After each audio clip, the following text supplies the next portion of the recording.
Hello, and welcome to another episode of Boundless Body Radio. I'm your host, Casey Ruff, and today we have another amazing guest to reintroduce you now.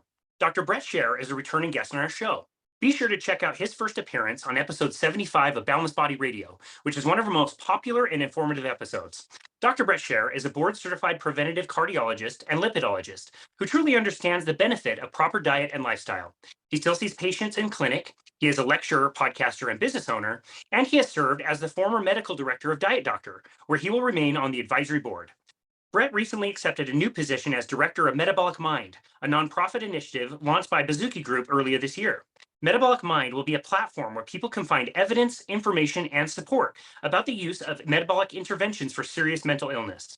Baszucki Group, a philanthropic enterprise, is working to transform mental health outcomes, beginning with bipolar disorder, by supporting initiatives at the intersection of metabolism, psychiatry, and neuroscience. Their existing grant programs includes clinical and mechanistic trials investigating metabolic therapy treatments and serious mental illness. Dr. Bret Scher, what an absolute honor it is to welcome you back to Boundless Body Radio. Thanks, Casey. It's great to be here. I really appreciate the opportunity to speak with you and your audience again. It's such an honor to chat with you. We joked a little bit about this last time, but you chose Boundless Health. We chose Boundless Body. The lawsuit's finally over. The lawyers are done fighting it out in courts. We settled for several $1 million. So that's all good now. So we can talk about it.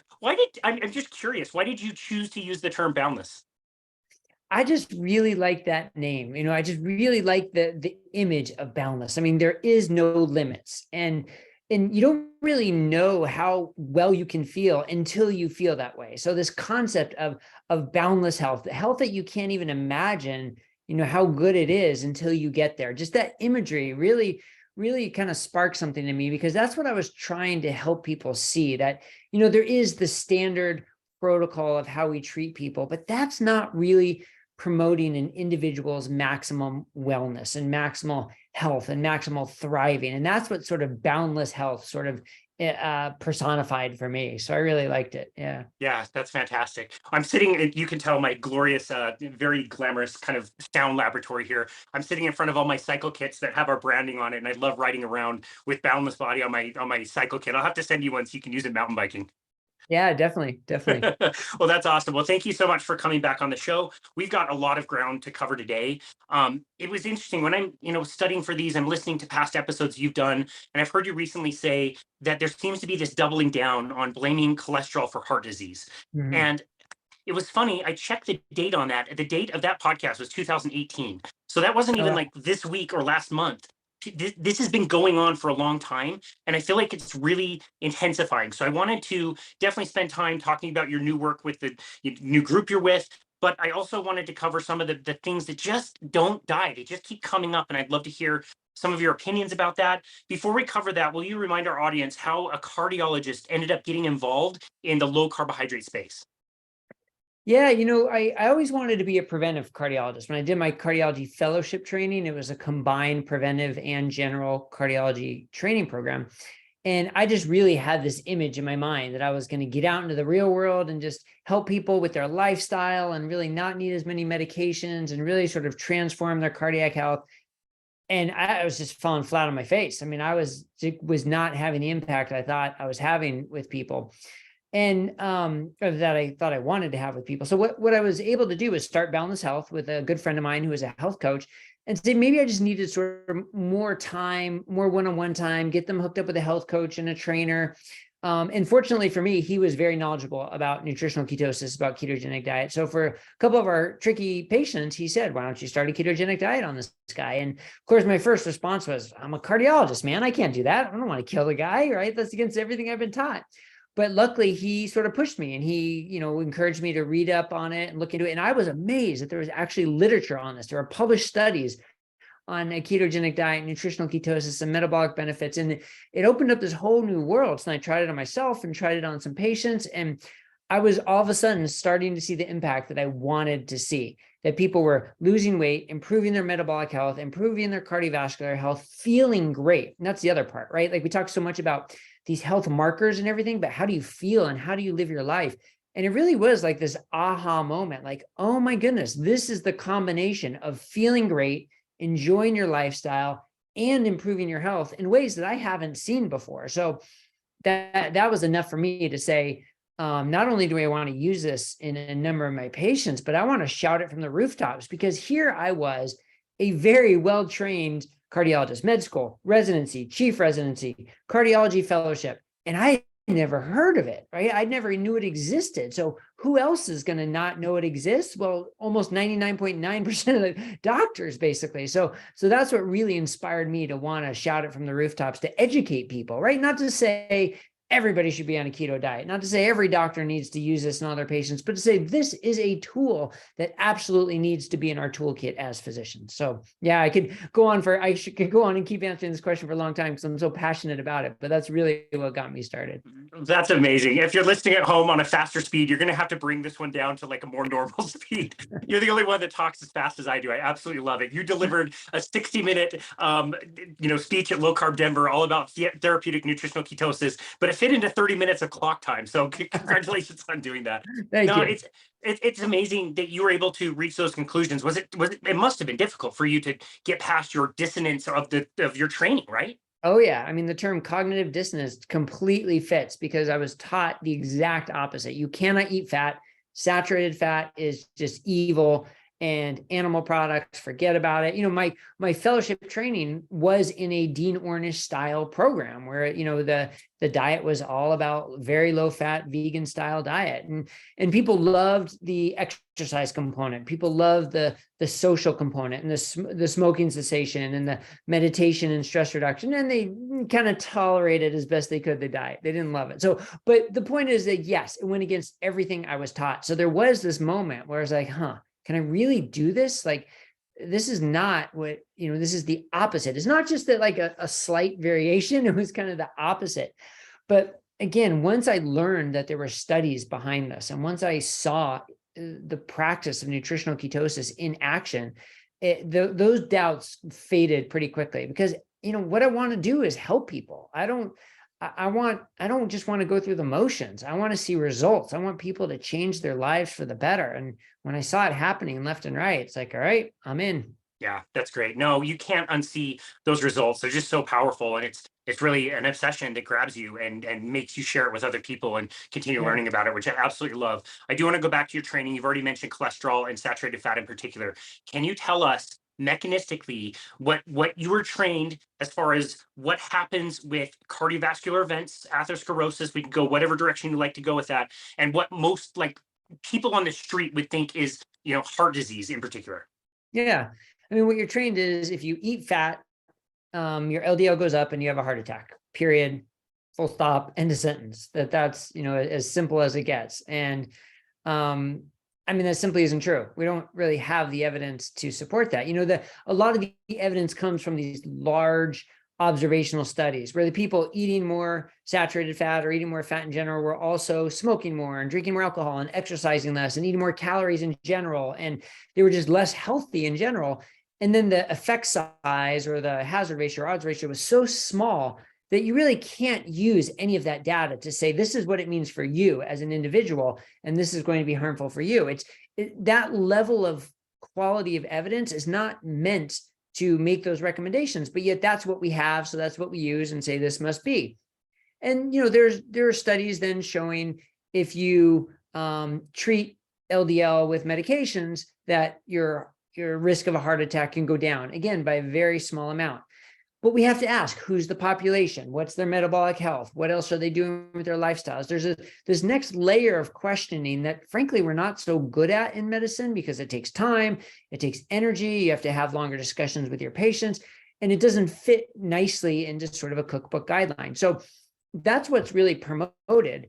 But this concept of metabolic health is something that really was a rare term even 10 years ago, whereas now, fortunately, it's becoming much more common of a term.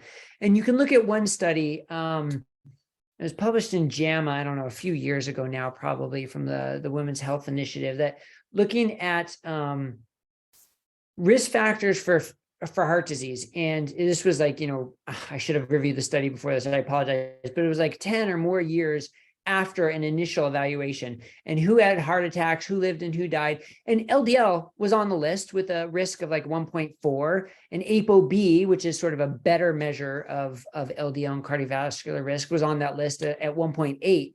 but a marker of insulin resistance was at 6 and type 2 diabetes was at 10. So now all of a sudden it kind of helps put things into perspective a little bit. Like, what would you rather be focusing on? The metabolic health, which were at 6 and 10, or the one lab value, which was at 1.3 or 1.8. So to me, that's like really eye-opening that we have to start framing cardiovascular risk in a broader definition, with metabolic health at the center of that definition. It doesn't mean LDL and ApoB are useless and you throw them out, but you interpret them within context of someone's metabolic health and their inflammation, their blood pressure, their family history, the lifestyle they lead, right? It's a much bigger picture, but that makes it a more complicated discussion, and not just here's your prescription, see you later, which doctors don't want to do. I mean, I don't blame doctors necessarily. They don't want to just be prescription after prescription after prescription, but the system has sort of beat them into it. I know I was part of that system for far too long, that you have to rush through your patients. You don't have the luxury of time. You don't have the resources for someone to learn about nutrition and exercise deeply. All you can do is give them, your 30-second spiel about what they should do with their nutrition and exercise and hope it sticks. But that's not the right way to help people improve their health. And that's unfortunately the system we're in. But yeah, boy, do I go on tangents sometimes and just like go answer your question. Sorry about that. No, it's great. I appreciate that nuance. And you were right in your presentation. By the way, it does look way better when you're whipping out the prescription notepad versus punching it into a computer the way we do today. I like that one better. Yeah, as much as we want to make things simple, and I think a lot of people in the low carb space want to like totally ignore LDL cholesterol and not look at it all. But you can't throw the baby out with the bathwater. You have to consider everything, like you said, the whole kind of symphony of different markers. What are some of your other favorite markers to really show you what you need to know about metabolic health in somebody? Yeah, I mean, I really love fasting insulin levels and a HOMA-IR, which combines fasting insulin and glucose. I love triglycerides and HDL. Triglyceride to HDL ratio, I think, is really important. And I like advanced lipid markers, looking at VLDL, looking at small LDL particles. They tell you so much more about the lipids than just the basic profile. And of course, I really like inflammatory markers, CRP and LPPLA2, which is like a marker kind of specific for lipid inflammation. I think those all really help round out the picture so much better. And now the use of CGMs, I think, is really a game changer for metabolic health, which, CGMs have come under fire by some for if you're using them in people without type 2 diabetes, which I just don't quite understand, because you can learn so much from a CGM. You can learn so much. Now, I think the one probably reasonable pushback is that you don't need a flat line. Like, if it's not a flat line, you're in danger. So if you go that far, okay, that's one thing, but that's not what most people are saying. Most people are saying you want to know when you're having big rises and how long your glucose is staying up. You want to know how your body's reacting to the things you eat, the things you do. If you get a bad night's sleep, if you drink too much alcohol, you want to know how your body and your blood sugar is reacting to that. I think it's such a great learning tool that we should be using more of for that reason. That's a shame that people are dissuading people from using them. I haven't heard that, actually. I think that's one of the very best tools that people can use, because it will self-correct. You don't even have to know anything about nutrition. You'll just know how you feel and be able to look at this monitor, and you'll make better decisions on your own. So that's a little disappointing. I do love that you mentioned HDL to triglyceride. I kind of feel like that would tell me, I don't know, like 80% of what I would want to know about somebody's metabolic health. Would you say that's a fair statement? Yeah, I think that is a great point. And so, the advanced lipid tests I like, and the advanced sort of insulin resistance test I like. If you can't get those, the triglyceride HDL ratio is a pretty good surrogate for those. They tend to go hand in hand frequently. I like data, so I prefer more data if you can get it. But if you can't, that triglyceride to HDL ratio is really good. Anything less than 1.5 tends to be really good. Anything less than 1 is outstanding. But yeah, it's a good one to use. I appreciate that opinion.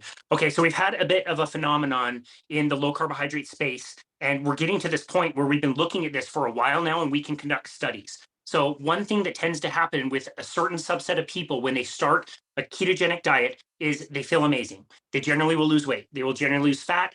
Their brain energy will improve. We're going to talk a lot about the brain here later on. And all of those things are great. We see that triglycerides drop out, the fat that's traveling around the blood. There's less of it. That's great. Blood glucose typically lower. That's great. HDL cholesterol, that's really great too. That starts to rise. That's awesome. But we see that the LDL cholesterol can go high for certain people, like definitely above where a doctor would want it. And with some people, it can go extremely high. So this pattern could show that your triglycerides were maybe 45, your HDL cholesterol was maybe 75, which is really good, and all of a sudden your LDL cholesterol, which should be like 100 to 130 on a standard panel, is now like 400, 500, like crazy scary numbers. And again, we've seen this for a while. We have been studying this now a little bit closer. How excited are you about this research that's going on? And do you think this will change the conversation about what is actually causing heart disease?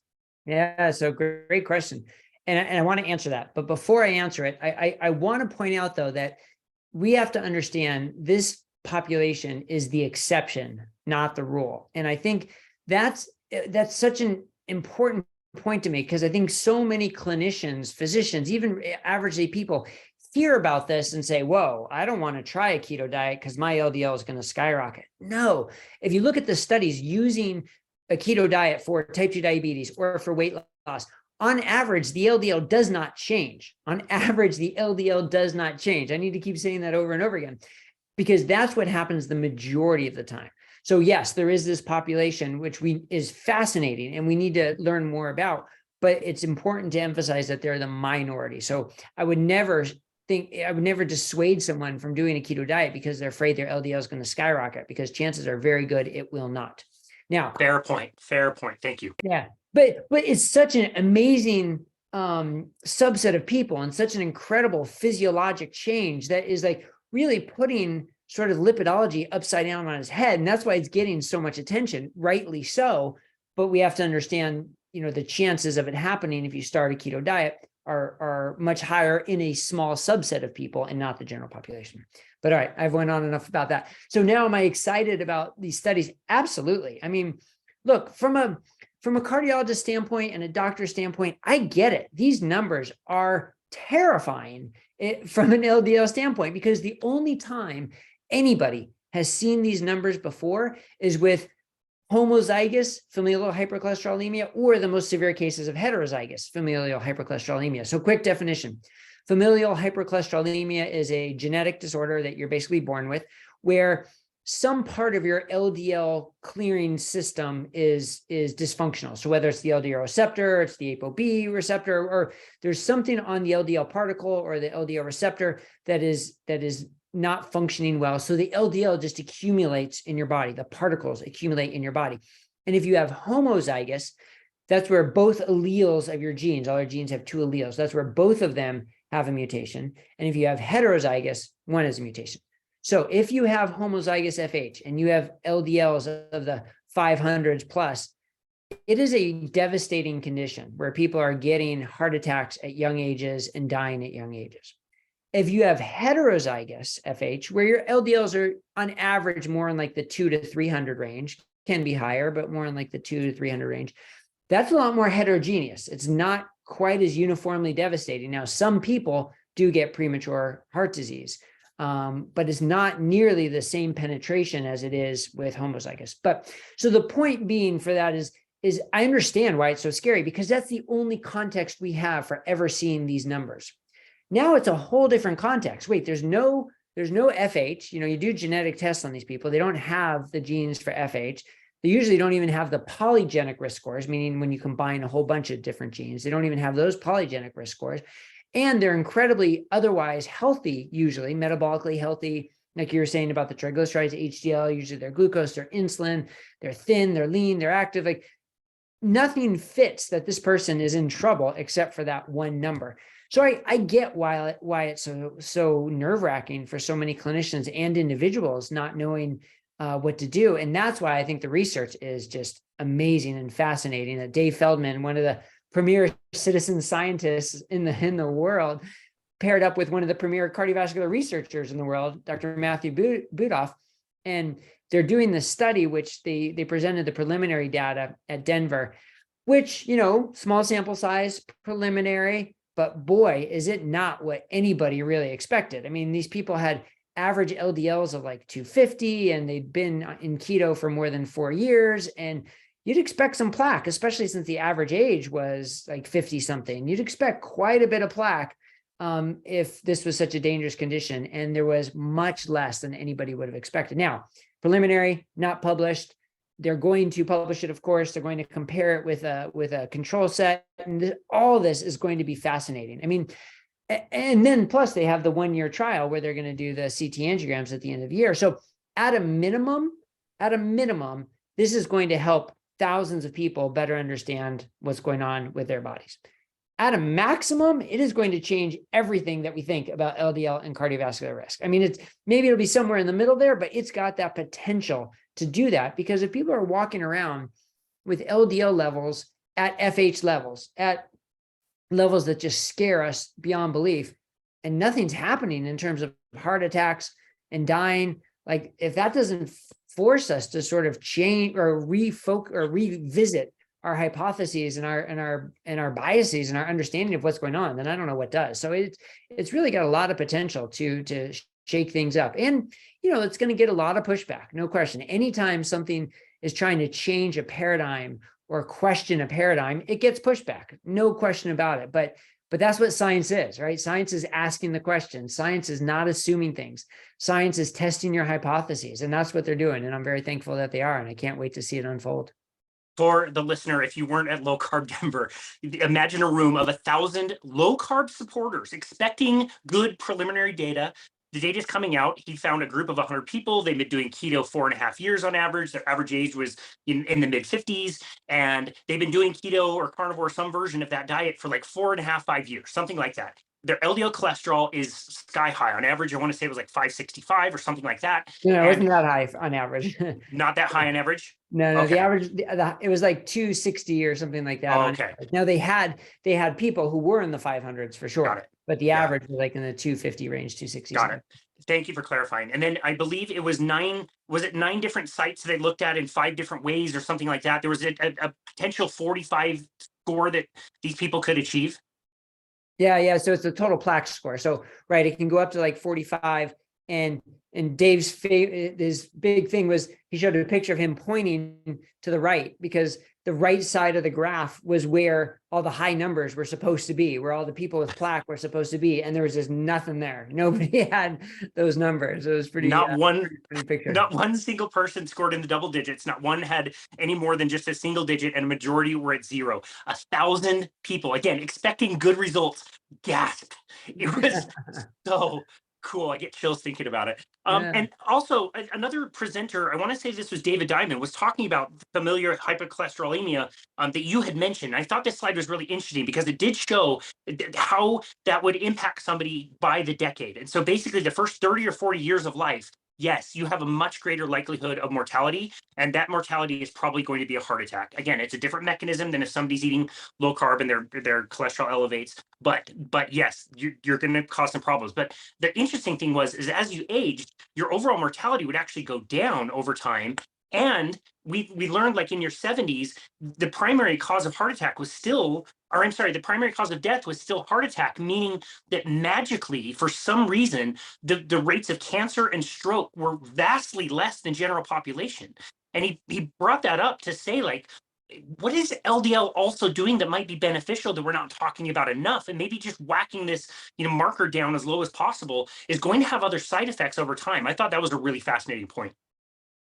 Yeah, Dr. David Diamond brings up some very interesting points about FH, about, the genetic mutations can also impact clotting disease, clotting factors, and this sort of, I guess you could say, bimodal risk that, like you're saying, that it's almost like if you don't get heart disease at a younger age, then it's almost protective as an older age. Now, a lot of this is observational studies, so all have to be taken with a small grain of salt, but that's the evidence we have. So it is really interesting. Now, again, homozygous is a very different discussion. So this is specifically for heterozygous FH. but it does make you wonder. It absolutely makes you wonder what else is going on with these genetic mutations and what other role LDL is playing. So yeah, all part of interesting science, right? And we just can't be so sort of wedded to our beliefs and that we just shut every other potential out. Instead, we need to, explore and study and prove and disprove and replicate. And that's the way science goes. And so, we sort of have to applaud these individuals for raising these questions, which haven't been raised very much in decades and decades. Okay. And they may not turn out to be right? Maybe we're all wrong, but we need to prove that. We need to know that. Right. And we need to understand that. We need to study that. Yeah, that's right. No, I love all that. And I agree. We should be scientists. We shouldn't fall in love with our own ideas. We always need to be questioning.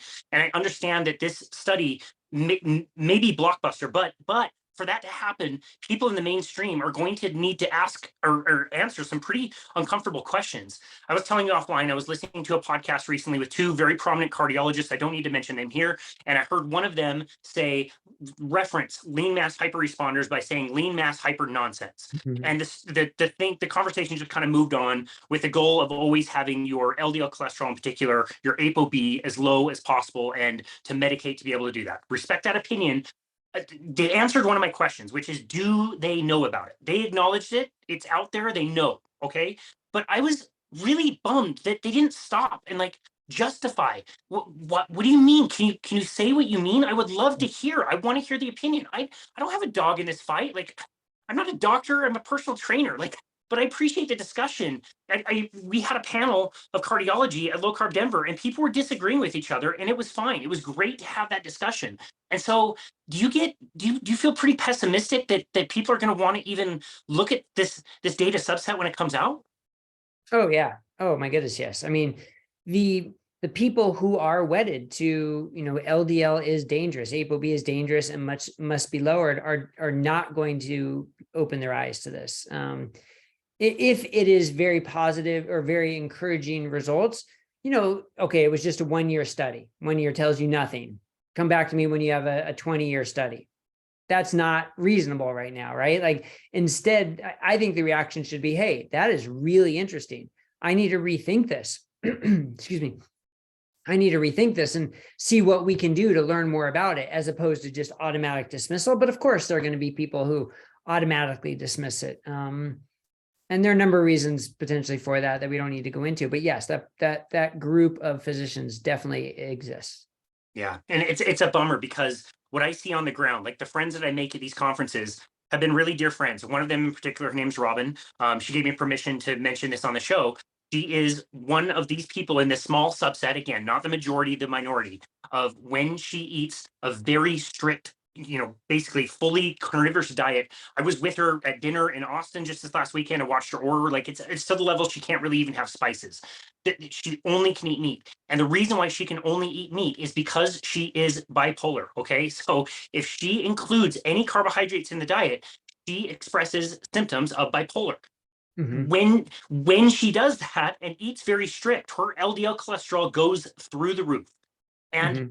That to me is a person. She has a wonderful family. I was able to meet the husband and all her friends. And this life has to make a decision. Am I okay walking around with LDL in sky high, but I don't express bipolar? Or should I eat carbohydrates and become bipolar? That's who I think of when I think of these situations. And she has to acknowledge, and she told me this. I was sure to clarify this. I asked her, if you were going to drop dead of a heart attack tomorrow, would you change your lifestyle in any particular way? She said, absolutely not. That's who needs to hear this message and know that it's potentially okay for your LDL cholesterol to go that high, and you will be fine. I'm so glad you brought that up as an example. I mean, that is the perfect example. So there was a paper recently. It was terrible study saying that a keto-like diet increased your risk of heart attack, even though it wasn't even a keto diet. But that's another story. I did a video about it at the Metabolic Mind YouTube channel. But they quoted a doctor and researcher and in one of these articles about it, and he said, "It's clear this study shows the risks outweigh the benefits." And I read that, and I was just screaming at the computer screen. How do you know?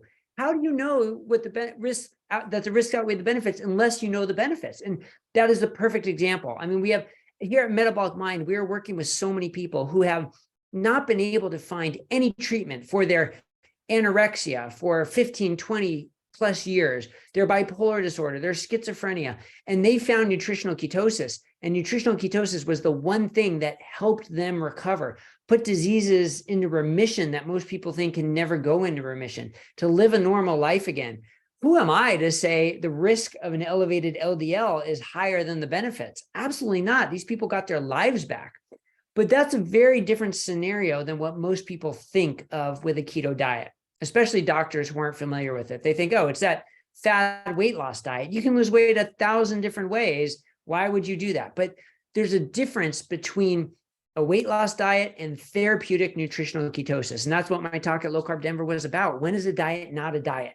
And this is it. When it's a medical intervention that is going to treat a medical condition, that treat it better than any medication you've ever taken, treat it without side effects and actually probably beneficial effects rather than side effects, and give you hope where there wasn't hope before. There is a growing population of people who are experiencing this.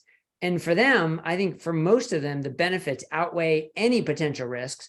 And that's why this science is so important, so we can better define those risks to better weigh that risk benefit calculation. But we absolutely need to know the benefits, and they are enormous for so many people and so many families. So at Metabolic Mind, we're a nonprofit initiative of Baszucki Group. And we are, I mean, thank goodness for the Baszucki family who are so generous with their time and their energy and to create Metabolic Mind, but it came from their personal journey as a family, because here they are, a very intelligent mother and father, very successful, and their son was struggling with a severe case of bipolar 1 disorder and was not getting treatment to allow him to get back to his life. And these are the type of stories that frequently end tragically. Fortunately for them, it wasn't tragically, and they found nutritional ketosis, and that started him on his path to recovery. And now he has no stigmata of mental illness. He's living a full and complete life, which Jan, his mother, says she was convinced he would never live that life again. She was convinced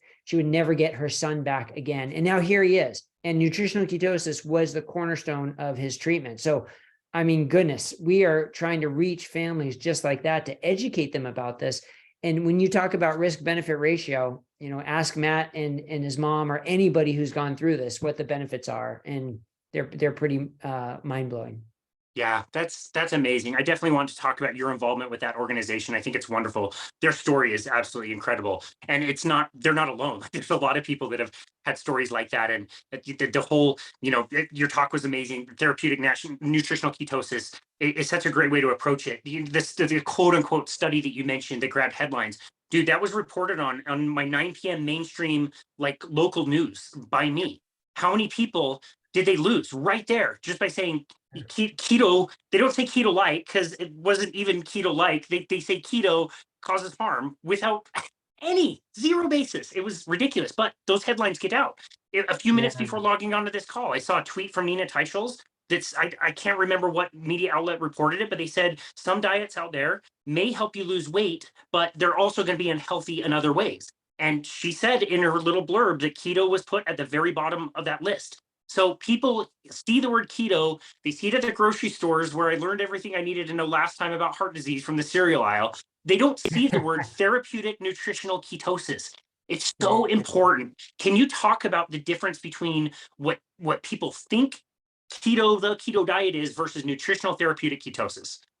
Yeah, I mean, the way I think of therapeutic nutritional ketosis is you are trying to change the body's physiology. You are changing the body's metabolism and physiology. So the body is now burning fat for fuel and producing ketones, which are fantastic fuel for the brain. And so you're changing the way the brain works. You're changing the way the body works. And that is a medical intervention. Now you get there by way of a ketogenic diet, but you conceptualize it differently, right? It's not just eating fat, eating all the bacon you want, eating all the cream you want. It's constructing a diet that's going to work for this individual, that they're going to be able to sustain long-term, that is going to get them into nutritional ketosis, get their ketones, above 0.5. And we're actually learning a lot, whether it's better at, 1.5 to 3, or if it's better than 0.5, we don't know for sure, but we're certainly learning a lot with a lot of these pilot trials that Baszucki Brain Research Fund is funding. But it's for the purpose of treating a medical condition with ketosis, which is very different than, I'm going to dabble in this keto diet thing and try and lose some weight, and then maybe go off on the weekends or have some pizza here and there, and and then get back to ketosis, which is fine. If you want to lose weight, you can do that, right? You can do sort of intermittent ketosis or keto diet on the weekdays and not on the weekends, and you can still be successful losing weight. But that's very different than a medical therapeutic intervention that is changing the body's physiology to treat a medical condition, which should be done under the guidance of a clinician, either a physician or dietitian or a coach, somebody who can help advise you about how to properly institute and maintain nutritional ketosis and work within the medical community to make sure it is safe and effective, because it is like any treatment, like any prescription, like any medication, only it's stronger and more effective and better from a side effect profile. And I was going to say, somebody might hear that and think like, okay, well, that might be part of it. I'm sure the diet maybe helps like 3% or 5%, but whatever, it's not going to be as much as the medications. Those are going to be a lot stronger. And you presented in Denver the difference between the numbers and some of the things and how effective the diet is versus taking medications. And you didn't just talk about one condition, you talked about all kinds of conditions. Can you contrast the difference between us using pharmacological solutions for some of these problems versus using a therapeutic nutritional ketosis approach? Yeah, I mean, I think there are three great examples, and one is type 2 diabetes. I mean, when I was in my training, nobody talked about remission of type 2 diabetes. No, you controlled it. You have type 2 diabetes, you have it forever. We just try and get your A1C down around to 7, so you don't get any complications of hypoglycemia and whatnot. And then you're good. We'll just try and manage the complications when they arise. But now, and that's with medications. Now, though, with more experience with nutritional ketosis, thanks in large part to some of the research done by Virta Health, we've shown that we can actually put type 2 diabetes into remission, where people are off their medications with normal blood sugar levels, with no more laboratory or clinical evidence of type 2 diabetes. And that's not from a medication. The medications don't do that. It's nutritional ketosis and the lifestyle that does it. Two of the other examples I came up with that I used in the talk, and actually this was in conjunction with Dr. Adrian Sotomoto, who found a lot of this data and shared it with me. Amazing. He's amazing. He's amazing. He's fantastic. But there's this one study that looked at, it was the study that got FDA approval for nortriptyline, which is an antidepressant. And you could see the degree of benefit on some of these depression scales, the HAM-D, Hamilton Depression Scale. But we compared that to a study using nutritional ketosis by Dr. Albert Denon in France, where he hospitalized 31 of his long-term, difficult to treat patients, some with bipolar, some with schizophrenia, some with depression. And if you look at the improvement in the HAM-D based on what he found from nutritional ketosis, it was basically the same as what they found in the FDA approval study for nortriptyline. And then the same thing happened in patients with schizophrenia. If you look at olanzapine, the drug olanzapine compared to risperidone, and you see what it's called the positive and negative symptom scale, the improvement they had in that, it was the same that Dr. Denon found by using nutritional ketosis. So the degree of improvement is as good as these medications. And now, different patient populations, smaller subset, but you got to start somewhere. So if this isn't enough to make us wake up and say, wow, this has similar effect to the medications we're using without the side effects of the medications. I mean, we have to be honest, neurotropic medications, psychotropic medications can come with some really bad side effects, whether it's the tardive dyskinesia, or whether it's just this brain fog and this like blunting of your emotions and sexual side effects and weight gain and insulin resistance from the medications. But yet this other intervention, which is just as effective, has the opposite of those side effects. It actually has beneficial effects in all those areas. Like, that's just got to wake us up. And that's what we're so excited about at Metabolic Mind and Baszucki Group and Baszucki Brain Research Fund. Like, that's why we're funding these trials, so that we can get the science out there. And in the meantime, we want to communicate this as responsibly as we can, so people who are looking for help now, who don't have time to wait for the results of the scientific trials and the evidence to catch up, but want a treatment now because they're struggling now. And we want to provide that information for people so they can connect with experienced clinicians, or be able to work with their clinician and be able to try and implement this safely and effectively and see if it's a treatment for them. That's wonderful. We've recently hosted Nicole Laurent, who works in mental health Ah, and counseling with keto. She does wonderful work, and she made such a good point. I kind of pressed her on, some people find ketogenic diets to be very difficult. I don't think they're difficult at all. I've been pretty much strict carnivore for 4 years, and I quite enjoy steak and eggs. It's not that hard for me, and I'm not diagnosed with anything. But she made the point, like, if you're already going to your doctor with mental disorders and you're asking for medications or therapies, that is hard. That is not harder than changing your diet, which will become easier and easier over time. You could start with that. There is very little risk for anything. There is a huge reward potential from doing that. Why not start there? If you need more yeah. assistance, if you need the medical community, awesome. That's why they're there. They're doing good research. It just might not always be necessary. The side effect thing is such a big deal with some of these medications. Yeah. And so interesting to say, okay, that a ketogenic diet is hard. Well, what does that mean? Why is it hard? Because you really like your pizza, you really like your bread, you're used to having cereal in the morning. But what's also hard is living with uncontrolled bipolar disorder, or living with severe depression, or living with schizophrenia, or an amputation from type 2 diabetes. Those things are hard.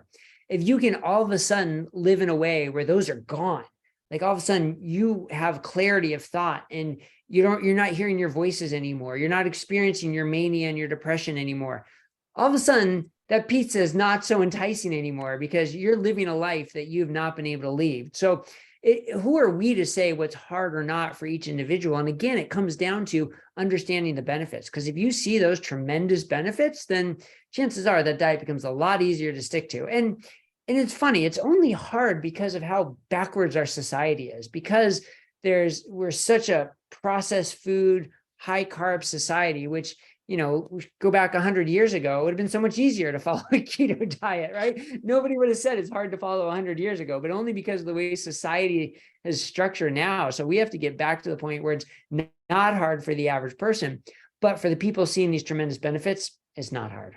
That's right. And you're mentioning very severe and significant diagnoses of people. For the average listener, they could be just maybe 50 pounds overweight, or they might have brain fog. They might forget things. They might have a bigger belly than they think they want. Like, do Yeah. you want to even just try this to improve your day-to-day life and prevent those more serious things that might come down the road? Like, you'll just feel better. You'll think better. You'll have more energy to go and do the things you love and to be part of this world. I don't love the argument that this diet is hard. I think all of those other things are very hard. I do want to talk to you about your work at Metabolic Mind. How does a cardiologist get mixed up with a group that's working primarily on mental disorders? It's a great question.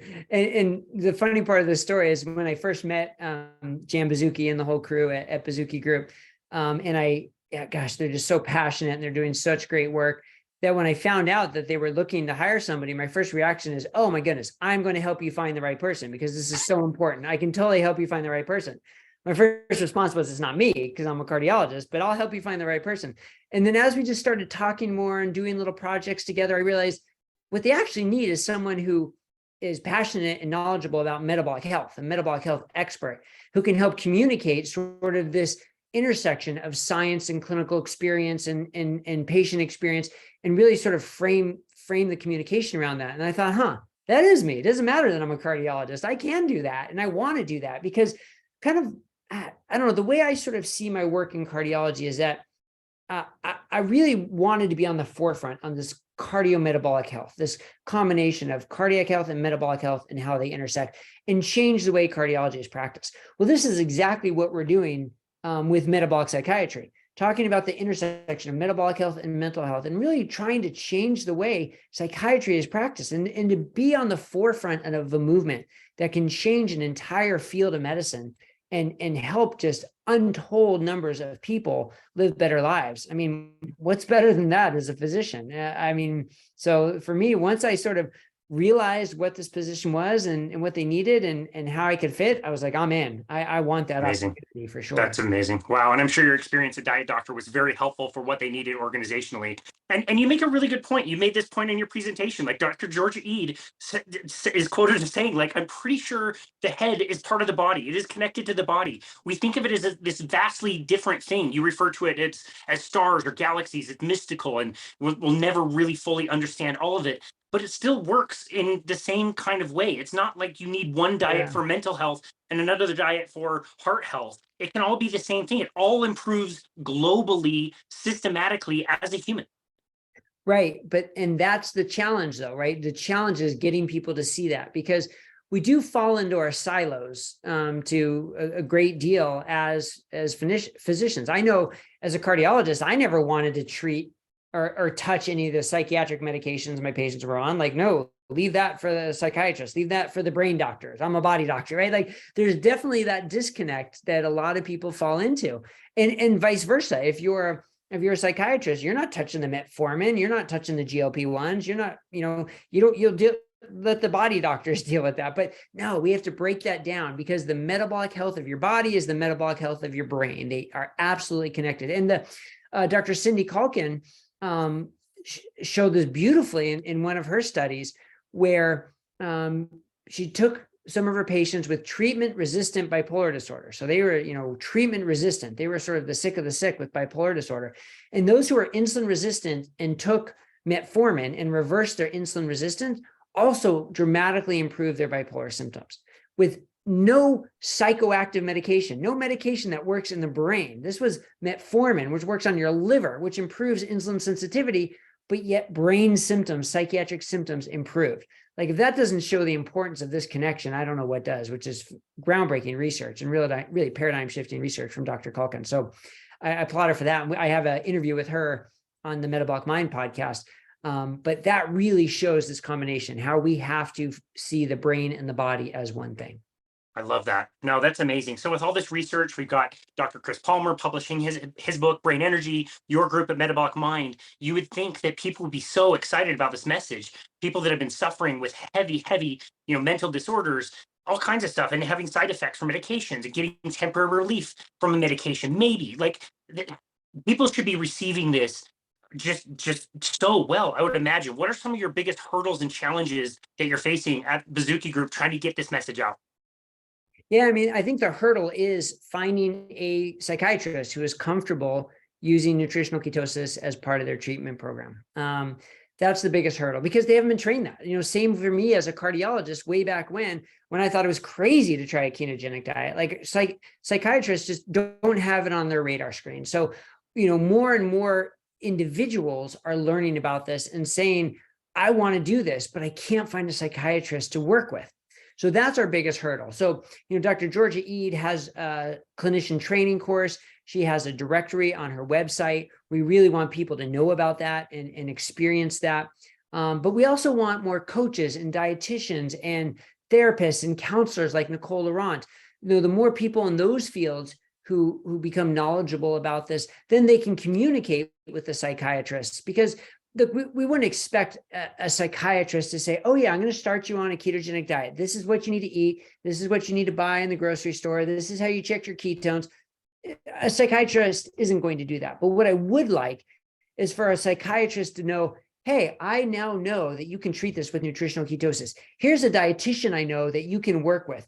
Go connect with this dietitian. The two of you can work together about nutritional ketosis. I'm going to manage your medications and your symptoms. Here are the things you need to look out for when you start a ketogenic diet. Let's give it a try and see what happens. Like that's where the point where we need psychiatrists to get to. And that shouldn't be that hard of an ask, I hope, as people start to learn more, as we put out more information. Now, the other pushback, though, would be, well, show me the randomized controlled trials, right? Because as physicians, we're used to seeing a randomized controlled trial in the New England Journal of Medicine, and then I'll put it in my practice. Well, that's the right way maybe to think about a drug, right? Because a drug isn't going to get approved until it's got the randomized controlled trial. But we're talking about nutrition. We're talking about the way you eat, right? So it really should have a different standard than the randomized controlled trial for drugs. But we're trying to get there, right? Research takes time. Frequently there is clinical experience and patient experience enthusiasm up here, and then the evidence has to catch up. And we're trying to get there by funding these trials. But in the meantime, what do we do with all these people who need our help and are looking for assistance? Then we need to understand how to try this safely and monitor safely to see if it's effective. But we can do that, right? We don't need the randomized controlled trial to do that. So that's the message I really want to put out there for any clinician, whether it's primary care doctor, psychiatrist, that to consider that way of thinking and realize all the people you could potentially help, and utilize a team, right? You don't have to be the one giving them meal plans and telling them what to eat and what to shop for. Utilize a team that can help you with that. And there are great resources, whether it's at Georgia Eads site or even at dietdoctor.com. There's like a find your clinician page and a map with hundreds of people, whether they're coaches or clinicians or prescribing physicians or dietitians who can help people with nutritional ketosis. So I want people to realize that that's out there and they can help their patients this way. Yeah, that's absolutely amazing. It's so apparently obvious that you guys are not in competition with everybody. It's not like you're trying to steal Dr. Georgia Eads people. We're trying to get this message out to more people because it is so needed out there in the world. Curious as to what the vision is for the public-facing kind of interface. We mentioned in the introduction that it is a platform. So what would I expect for like general public facing kind of interface? Is it something that anybody can go to on like an app or a website and then have contact with the right physician and the right coach that can help? Yeah, well, where we're at right now at Metabolic Mind is really just putting out the information right now. So our YouTube page is where most of our information is, and our videos are growing all the time at Metabolic Mind's YouTube. And then we have a podcast that we've recently launched as well. And we have a website where we do share a lot of these resources. Now, in the future, we hope this is going to grow. We're going to have some way to connect patients with clinicians and clinicians with training. And, we want to get to that point, but, we're about 6 months old at this point. So we're not there yet, but that's certainly future plans. But as you said, it's really nice being a nonprofit. We're not trying to sell anything. We're not trying to promote ourselves. We're trying to promote the field. So, with Georgia Eads training course, we want everybody to go take that. With her directory that she has on her website, we want everybody to be listed on that directory and to look at that directory. With Chris Palmer's book, we want everybody to read that book. We want to, with Shivani Sethi's metabolic psychiatry clinic at Stanford, we want everybody to know about these, that they exist, and to utilize those resources so that we can further this message and this concept so we can help more people. Man, that's so awesome. Dude, I love your work. I love everything you've done in this space. You've hosted, I think, 17 podcasts at this point. Like, you've done so many, always doing great content. You're always so enthusiastic to share the message that is just so important that more people need to hear. I really appreciate you and all the work that you do. Tell the audience one more time where they can go to connect with you and your work, and also the work of Metabolic Mind. Yeah, so I guess the best place for Metabolic Mind right now is our Metabolic Mind YouTube page. But you can also find us on all the regular podcast medium, and metabolicmind.org for our website. And then me, I still see patients in a preventive cardiology role in my telemedicine practice. So that's lowcarbcardiologist.com. But those are probably the best places to find me. Awesome. We will link to all of that in the show notes. You are a very busy person. We appreciate any time you take to appear with us today. Again, I really love your work and love your enthusiasm and the message you're carrying forward. So thank you so very much for everything you do. And thank you for taking time to come on our show today. We really, really appreciate you. Yeah, of course, Casey. And when it comes to enthusiasm and passion, right back at you, man. I really appreciate your Thanks, enthusiasm, dude. passion, and all you're doing. So thank you. Yeah, you're very welcome. It fires you up. You got to do something. Got to get excited. Yeah. This has been another episode of Boundless Body Radio.